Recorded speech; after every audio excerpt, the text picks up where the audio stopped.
G'day guys, welcome to episode 144 of Ask Jack D. 144 is a lot of episodes. I know, almost at 150. We're almost at 150.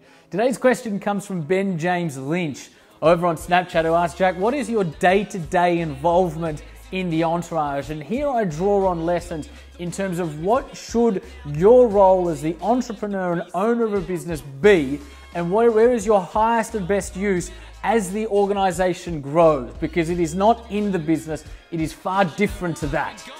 Stay tuned. 28 and I'm trying to shape history, pulling from the sky for some strength to take with me, line up the stars, fly away quickly and push the world forward like a tidal wave hit me.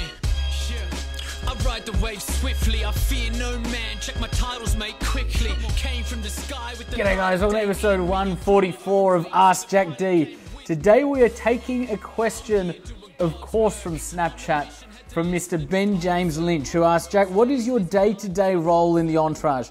Are you overseeing the team, networking? What are the specifics and direct influences you have on a daily basis?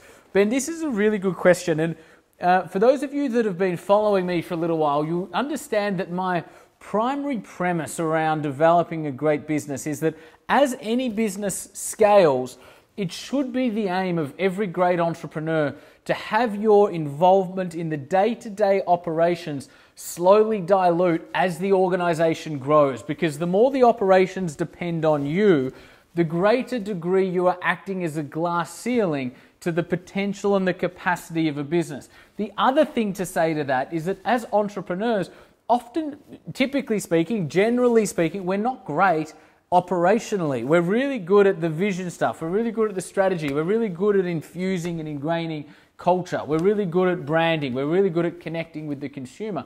However, when it comes to operationalizing it, and of course there are exceptions, typically speaking, we're not great at that, right? So as any organization grows, if you are the entrepreneur, if you are the owner, if you're the managing director, CEO, whatever it might be, it should be your aim to enable great people to carry out the day-to-day operations, to enable you to focus on your highest and best use, which is probably not doing the do. It's probably more about future-paced stuff, strategy, and enabling other people to do great work. If we had sort of 4 or 5 different layers of stuff, we've got vision, where the organization is going, who the organization is becoming, what is the ultimate purpose for the organization existing. Then the vision breaks down into strategy. How are we going to enable that at a high level over the next 2 or 3 years? Strategy breaks down into some creative direction in terms of some principles and parameters to how we're going to fulfill that strategy.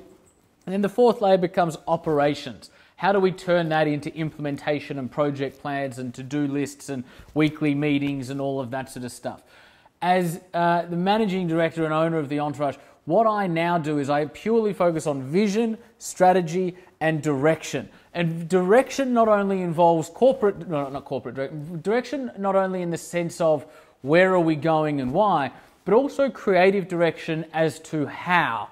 And what are the principles or ideals that we want to uphold as we go forward toward the pursuit and towards the achievement of the vision or the accomplishment of the mission, right?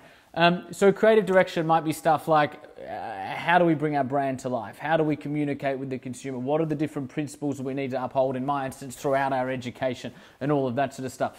And then I stop. When it gets to operations, I stop. When it gets to weekly accountability meetings and all, that's not my gig. That is the gig of the great, like the unbelievable people that are in my team, right? So as an organization grows, it becomes less about, well, I think you always need to have a huge amount of output on any given day.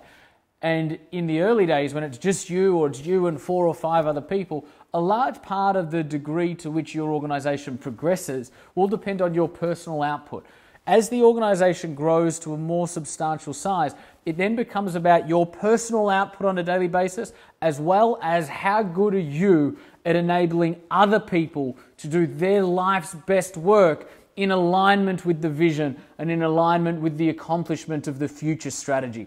That's ultimately what will confine or enable your success as an entrepreneur, is how good are you at enabling others to do their life's best work. So dilute your day-to-day involvement, bring on great people, ensure they're aligned, ensure they know it's going to be challenging, ensure they know that what we're doing we believe to be incredibly important. And if you can do all of those things, then there won't be any restriction to how much you can do. The only restriction will be how many people you can gather toward the fulfillment of your unique vision. Let me ask you guys, in the comments below, the question is this: where are you at the moment, right now, in terms of your day-to-day involvement, right? I'm probably more on the advanced end of the scale in terms of what I do on a day-to-day basis. That's only because we've been around for 5 or 6 years. Entourage wasn't my first business, so I sort of knew how to do it. But where are you? Are you still in the sort of seed stage where everything is you?